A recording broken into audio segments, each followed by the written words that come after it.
So after we have concluded that the population mean are not all equal, so I want also to show you how you can do this kind of testing, whether the samples mean or the population means are equal or not. So you can also do it in Excel, and it is very simple. So remember, these are our 4 airlines data. Okay. Now, if you want to use Excel, you are asked to use Excel in order to assess whether the sample mean or the population mean are all equal or not. So you just go to data. Okay, you go to data analysis, you open data analysis, and you go to ANOVA single factor. Okay, you highlight ANOVA single factor, you click OK. So a window will pop up like this, and once it pops up, it will be empty. Okay, it will be empty. So okay, so it will be like this, very empty. And now you start by putting the input range. Okay, input range, you go and you select everything. Okay, and pay attention here, I selected the labels, you see, Eastern, TWA, and so on. So because I've selected the labels, I will go and tick labels in first row, and I'm testing at 0.05. Remember, that is the level of significance given, because it is a two side test. Okay, and then I will click to output range, and I will tell Excel where to store my result. So I will just select somewhere there. Okay, and no, let me redo this. So I will select a range. Okay, so where I would like my result to be stored, and I will say okay. Everything being like introduced, I will say okay. And here we are. We will have this very nice table, and here you see you have single factor, another single factor, and this is a summary, the descriptive statistics, the summary. So these are the group, the number of airlines. How many observations do we have in the first airline? We have 4. For the second, we have 5. That is what we have here as a count. The sum is a summation of the observation. If you take 94 plus 90 plus 85 plus 8, you will get 349, and so on. Okay. The average is just you sum everything here and you divide by 4, and you will get a mean of 87.25. And the variance is also calculated for each distribution, and you know the formula of the variance. So now, here you have source of variation, and remember we have said that up to now, in a one-way ANOVA analysis, so we are only dealing with 2 sources of variation. The first one is what we call the treatment, and it is given by the between group, and the second one is the error. Okay, the random error, which is given by the within group. And here you have now the sum square, okay, of treatment. Okay, the sum square of treatment, SST, it will be this one, the between group, and the sum square of error will be this one. And the degree of freedom, remember how we calculated the degree of freedom? These are the degree of freedom. And now we have the mean square, okay, the mean square of treatment and the mean square of error. And to get now the F statistics, we take the mean square of treatment, which is 296.89, divided by the mean square of error, divided by 33, 0.22, and you will get 8.99 as we found it, and the p-value is the one which is rejecting now the null hypothesis of equal variances, okay, of equal mean, sorry. So we are rejecting the hypothesis of equal mean. So that is also how we can do it in Excel, and you will get the same result. If you are given the Excel spreadsheet, you do the same process I did and you will get the same information. Okay? Well, let's now proceed.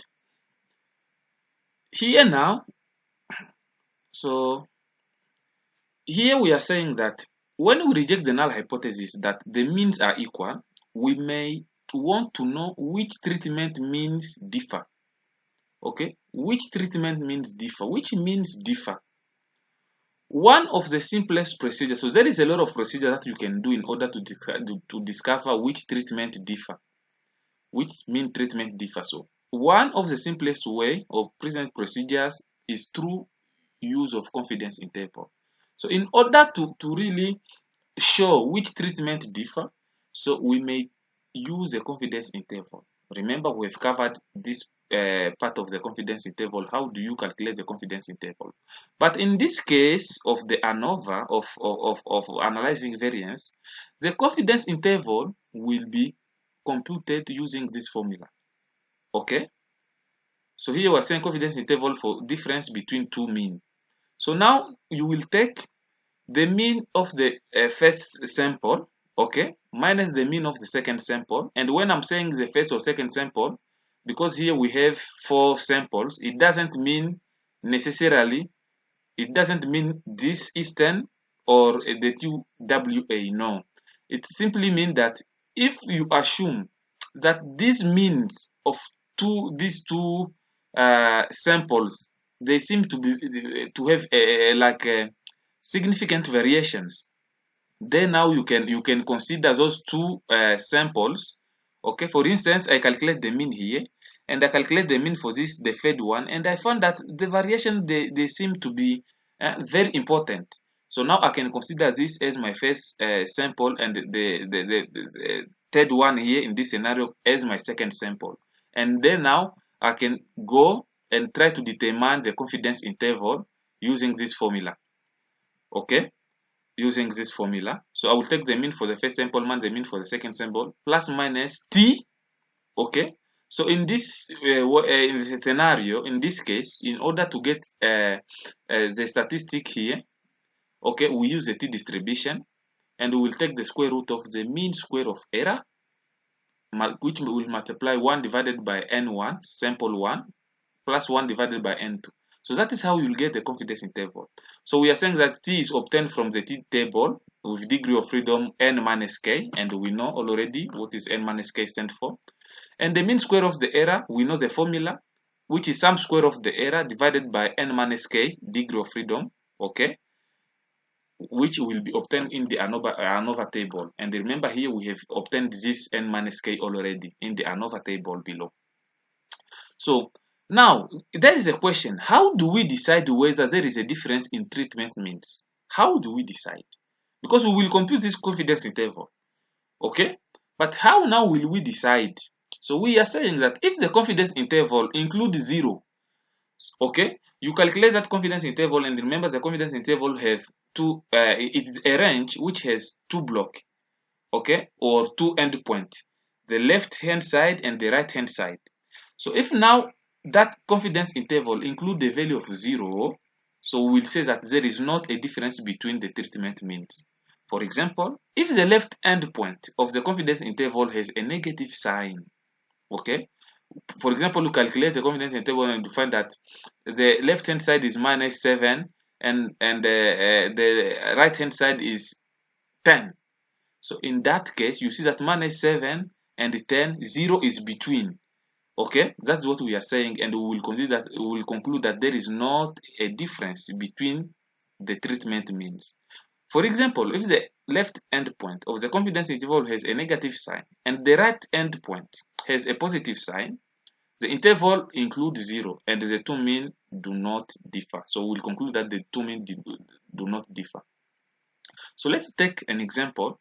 So from the previous example, develop a 95% confidence interval for the difference in the mean rating for Eastern and Ozark. So we take the first sample and the last sample. Can we conclude that there is a difference between the two airlines rating? So to do so, we will use a formula we have explained already. So the mean of Eastern, x bar E, Eastern, and the mean of Ozark, x bar O, plus minus t, square root of mean square of the error, and you have 1 divided by NE plus 1 divided by NO.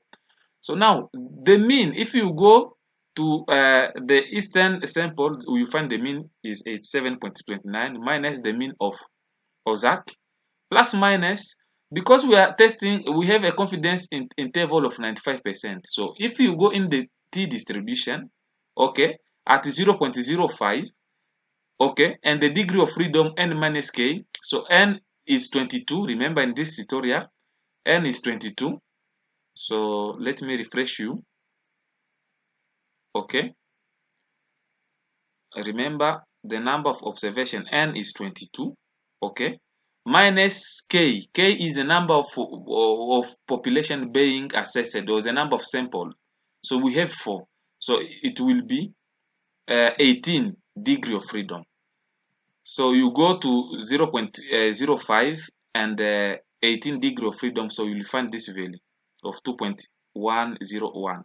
So square root of the mean square error. The mean square error, remember, in the example below, we have calculated it here in the ANOVA table.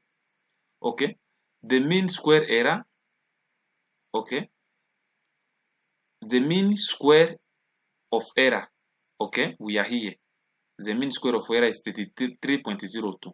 That is what you have there, the value, okay, which multiply 1 divided by 4. This because in the Eastern airline we have 4 observation, and the Ozark we have 6 observation. So by doing the calculation of everything, so you'll find 18.25 plus minus 7.79. So if you take this 18 minus 7.79, you will find 10.46, like the right hand block and the left hand block. And if you take 18.25 plus 7.79, you will find 26.05, which is the right hand block. So both end points are positive, and hence we cannot conclude this treatment mean differ significantly. Okay, that is passenger on Eastern related service significantly differ from, okay, differ from those on Ozark. So that is how you decide, guys. Very clear. So this I have already explained how you can do it in Excel. So I just repeated it for you here, so that when you are practicing, you can see if your answer looks with what I have reported here in this table. So now, the last point of this chapter.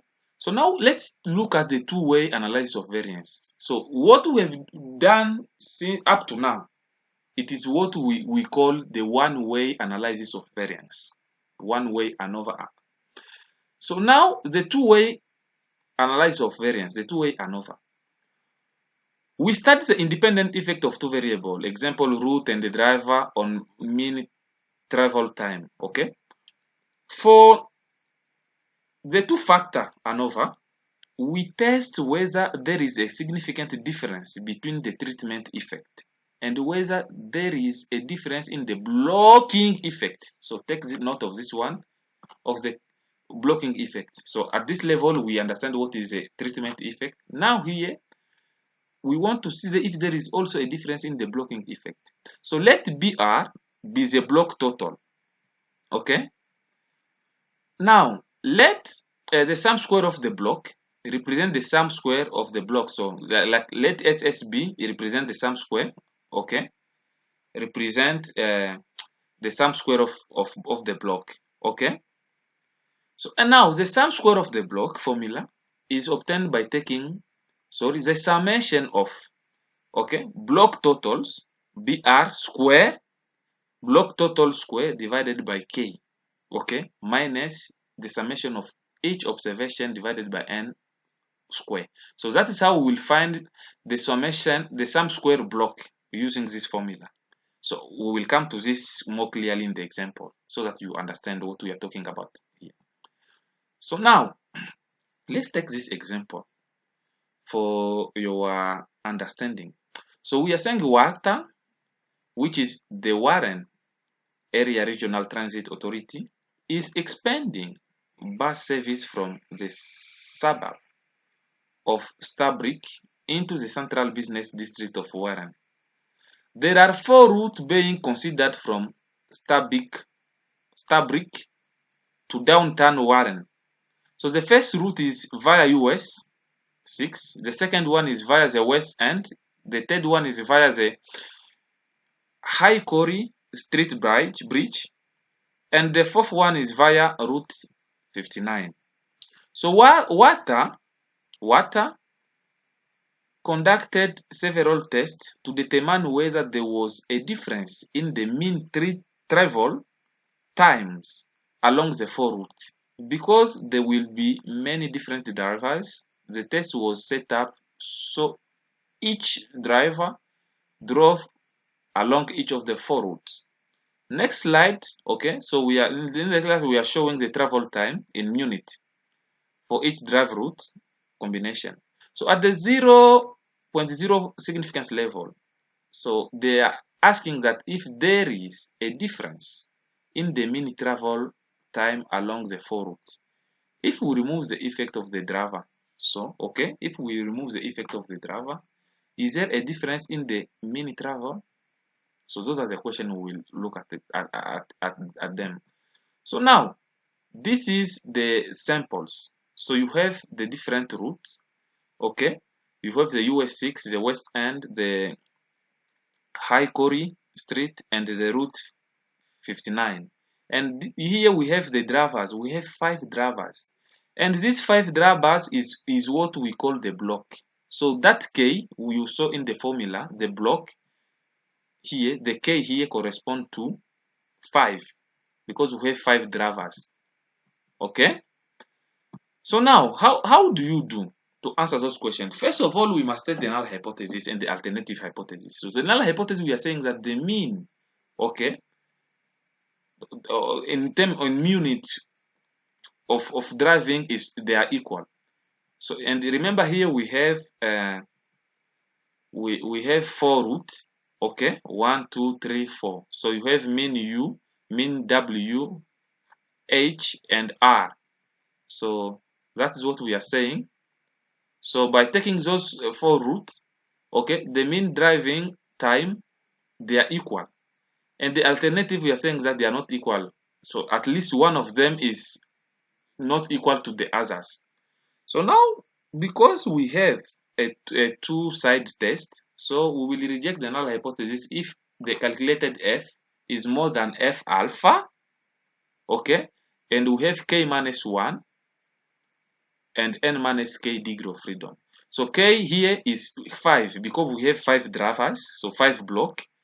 It will be 5 minus 1, and N minus K, N is a number of observations, so we can count them. Okay, how many observations do we have? So if you take, they are 5 each, okay, and we have 4, so we have a total of 20.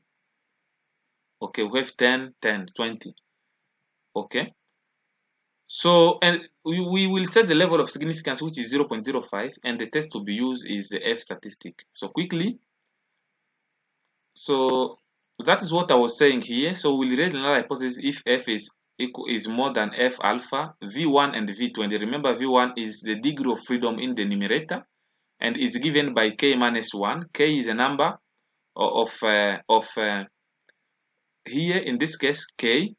I'm correcting, sorry. K is the number of the samples we have, and here we have, if you look at it, we have 4 samples, 1, 2, 3, 4.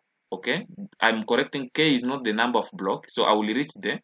So here K is the number of samples, so, and that is why we have 4, and therefore we'll have 4 minus 1.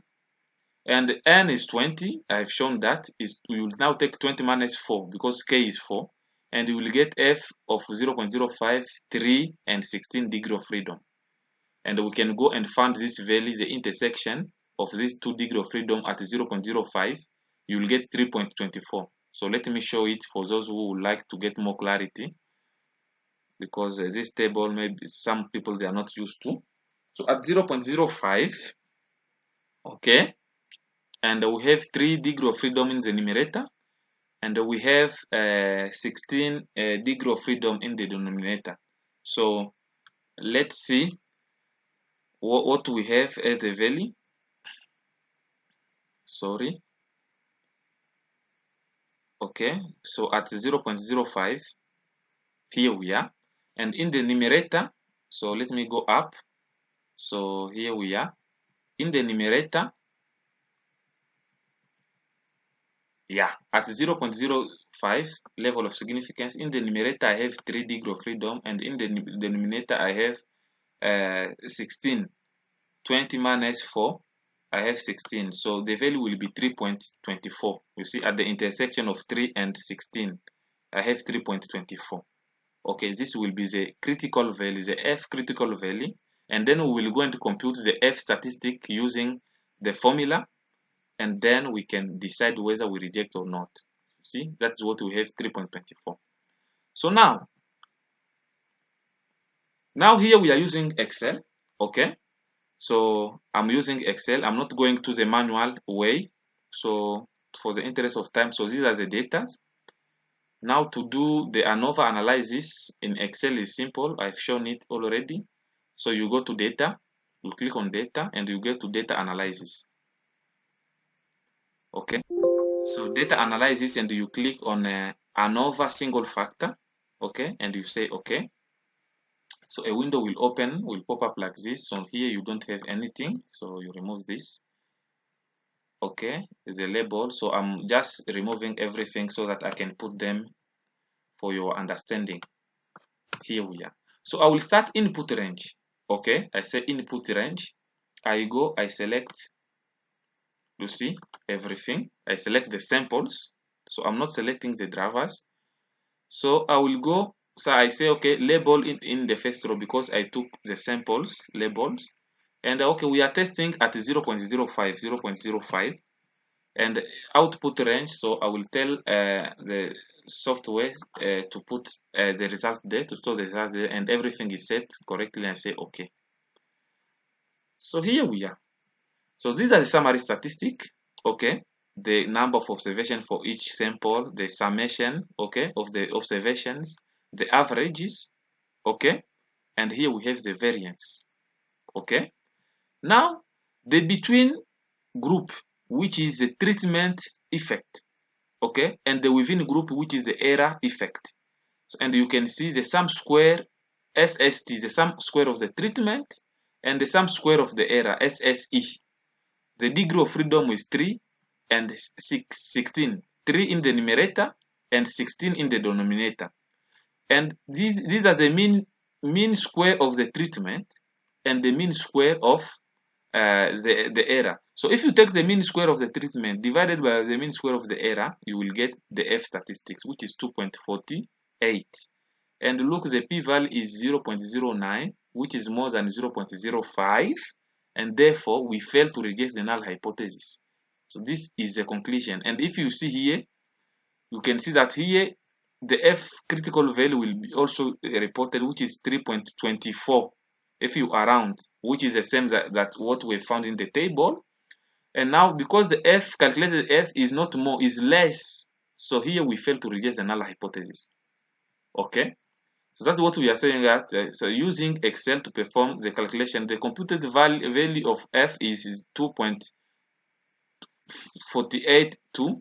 So our decision is to not reject the null hypothesis. We conclude there is no differences in the mean travel time along the 4 route.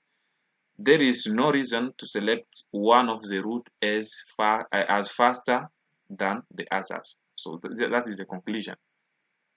So now, how now can we proceed? So, and remember here, so we are not only concluding that we conclude that these differences could be reasonably be attributed to chance because we failed to reject the null hypothesis. So in this example, we only consider the variation, okay, due to treatment. Remember what we've said, that the variation here are considered being explained only by the treatment.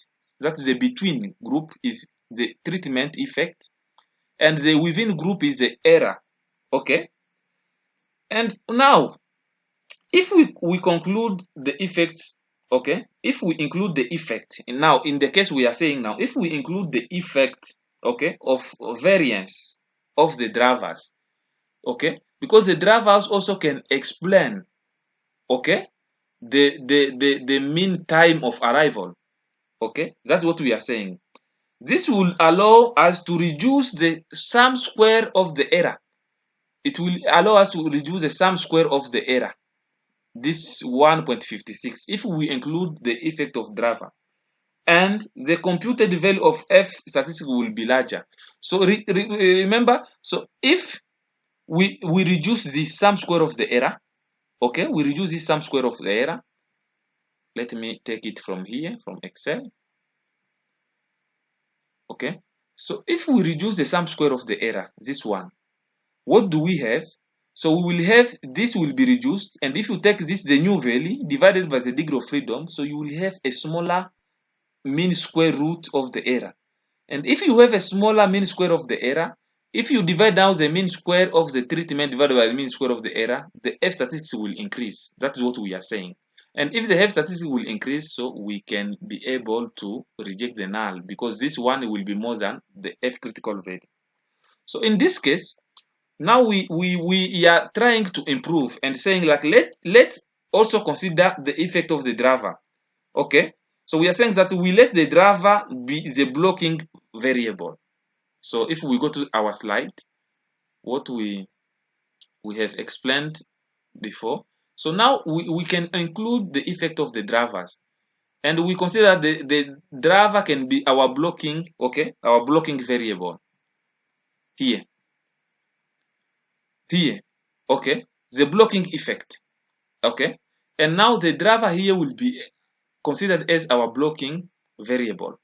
So now, to include the variance due to the driver, so the variation due to the drivers, we need to determine the sum of square due to the block. Okay, in a two-way ANOVA, the sum square of due to the block is found by using this formula. So let me show you here. Because we are introducing the sum square, okay, the sum of square due to the block. So now we will find, okay, that the sum of square due to the block using this formula. Where is it? Okay, here. Okay, so that's what we are now calling a two-way ANOVA, because a second treatment variable that, when included in the ANOVA analysis, will have the effect of reducing the sum square of the error term. That's what I've explained. So now, and that effect we are including, that treatment, okay, will be the driver, the effect of the driver. And now it will allow us to calculate the sum square of the block, okay, due to the block, the sum square of the block or due to the block. And the sum square due to the block will be given by k. And now this k here is the number of treatment. The reason why I was repeating it in this formula, that k here, don't confuse the two k's. The k here will be the number of the treatment, the new treatment, which is the drivers, and there are 5. So that is what we will have quickly. And we'll have summation of xb minus xj, those are the means, over power 2. So k is the number of treatment, b is the number of block, okay, and we have 5 block, and xb is the sample mean of block, okay, and xg is the overall or grand mean. We have explained this. Now, how will we do to get the sum square of the block due to the block? So now the sum square due to the block, this formula will be, we know that k, okay, k is the number, k is the number of the samples, okay, that we have, but b is the number of treatment, the number of block, okay. So now we'll have 4, so don't confuse this k. So this k here, I'm repeating again, I'm correcting myself again because here I made a mistake. Sorry for that, guys. K is not the number of treatment. So k is not the number of the block, sorry. K is